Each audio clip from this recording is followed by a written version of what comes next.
is the motivation here? And well, you also there's wonder a picture that's starting. If if this started recently or if this has been going on for years and years and years. I think we kind of have that answer. It goes back to at least the 90s. We know because we've spoken to a lot of people who grew up with Omar, and we've got a chilling story about something he said and several things he did while he was in school. We've spoken to his classmates, and what happened. He has made threats before about killing larger numbers of people. Yeah, so I had actually spoken to him, I don't even know, like maybe 10 former classmates of his from like elementary to high school, all over, and they all said the exact same thing, that even as a kid, like Omar showed warning signs that he had the capacity to grow up to like maybe be someone who is capable of this, which is such a scary thing to think of, like a fourth grader. But the reason they say that is the most frightening thing he did is when he was a kid, when he was in 5th grade, he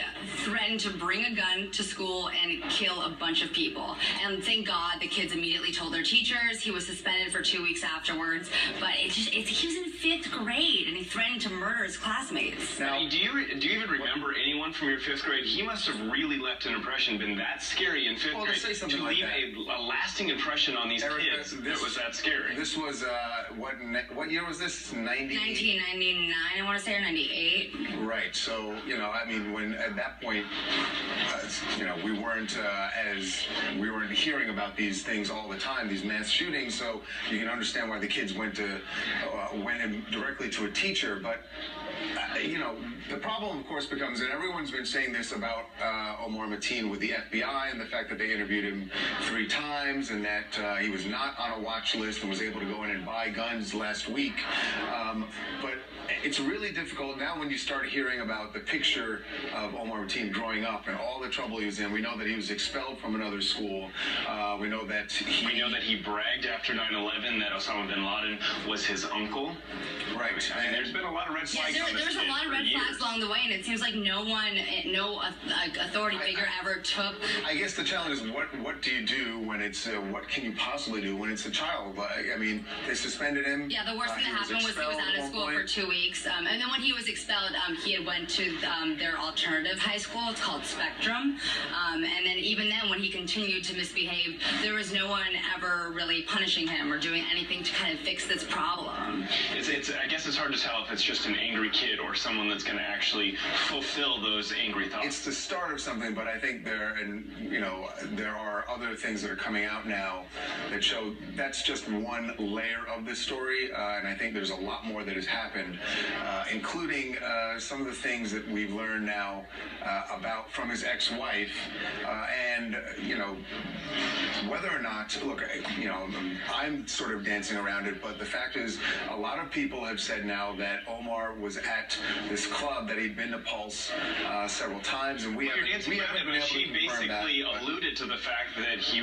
was gay and that he struggled with that for many years. She didn't come out and say it, but her current husband basically said he had homosexuality tendencies. Yeah, this is her fiance now. The ex-wife, Sitora, is now engaged to this man. He did an interview. He's Brazilian. Did an interview with a Brazilian reporter where he said, "Yeah, Sitora has told me that he had gay tendencies." So he would go to this club. Now here's what she said, because this is very interesting. She did an interview with CNN, and this is what she said about the issue of about Omar going to Pulse nightclub reportedly dozens of times. Here's what she says, and there's just the way she is dancing around this. It seems there's maybe a reason for that, but watch what she said about the possibility of Omar being gay. When we had gotten married, he confessed to me about his past that was recent at that time, and that he very much enjoyed going to clubs and the nightlife, and there was a lot of pictures of him. Do you think he was gay? I don't know. You know what I mean? There was just something about them. I think the background here also is that the current fiance has said that the FBI told her that they wanted to keep quiet about Omar, his homosexuality in interviews for American media. And that's why I think he went into depth a little bit more with Brazilian media, but with American media, they're told to keep quiet. Which is an odd thing. Hi, Rosemary in Florida here. It sounds like there's a massive amount of circumstantial evidence supporting the fact that Omar Mateen was gay. and this was a massive cover-up on his attempt to hide that fact. If he was just scoping out Club Pulse for the murders, he wouldn't have needed 3 years to do it. He wouldn't have needed to go to other gay clubs before that in years prior, and he wouldn't have needed to be on other gay apps even. Yeah. And he asked out a male colleague. He was gay. Yeah, I mean, like you said, it is a mountain of circumstantial evidence at this point. A lot of people are saying this, but no one's come forward with it. You're talking about the apps. No one's come forward with any visual proof that he was actually on these things, but it is starting to shape up that way, and it makes you think that what happened here is that he lashed out in some way, and that he was struggling with being gay, self-hatred. We know that his father has said a lot of things that makes it clear that that he does not believe in the gay lifestyle. I think he had said that God will punish homosexuals. So, this is the picture that's starting to take shape here. I spoke to Harvey early this morning before I even got into the office about this, and I know he feels very strongly about this issue and wanted to join us. He's out of town right now, but wanted to join us to talk about this issue. Harvey, how are you doing? Yeah, I mean, look, there is kind of a psychology to all of this, if this is the way it's panning out, and it sure seems like it is. And the psychology is, when you think about it, this guy has a religion where gay people are often thrown off balconies to die. And that is just a stark reality, and a horrible reality, but it is. So if it's true that this guy ends up being gay, and he had the reaction that he had, according to his father, when he saw two gay men kissing in Miami and just went crazy. This is the classic reaction of somebody who is in the closet, self-loathing, and doesn't know how to deal with it. So I gotta say, the first thing that came into my mind, and obviously this needs to get proved out if it's so, is that maybe this guy is gay, or was gay rather, and closeted and self-loathing.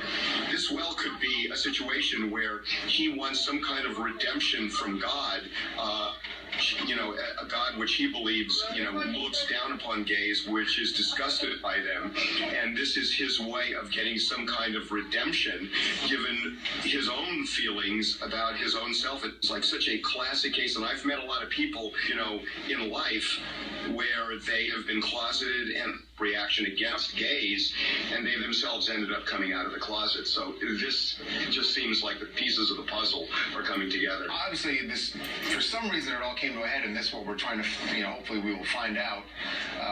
But why he did this now? Although, you know what, Harvey, what you said about wanting some redemption in God's eyes, I wonder if that would explain in the middle of this attack, he takes time to call 911 and declare his allegiance to ISIS. Yeah, I mean, not just that, but, and this sounds like a very small moment, but there is one person who was inside the bar who says that, at a point when he was holding the hostages, he was asking people, please put your cell phones down. And he was very calm and almost nice about it to them. And it's an odd kind of, where somebody asks permission and says, please. And it's almost like there's this conflict going back and forth that he feels something for them, yet needs to hurt them in order to get salvation from his God. And I don't know, the dynamic of it on a level, if this all comes together, is really apparent, at least to me. Yeah. But again, it has to be proved out. But all of these pieces are starting to fit. Wow.